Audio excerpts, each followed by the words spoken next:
The VIO1304 is a resistor cascade card for the emulation of resistor-based sensors like NTCs and PTCs, or wherever you may need a variable resistor in your device under test.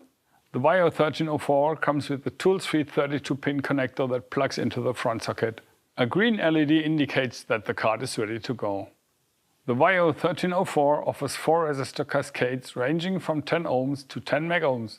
Besides a 25-bit resolution, there is a switching option for short circuit and open line. Each channel has an overload protection and can dissipate 250 milliwatts.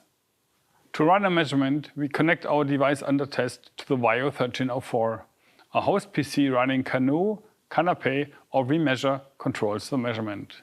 If we now start the measurement, we can select a resistor value or one of the options short circuit or open line.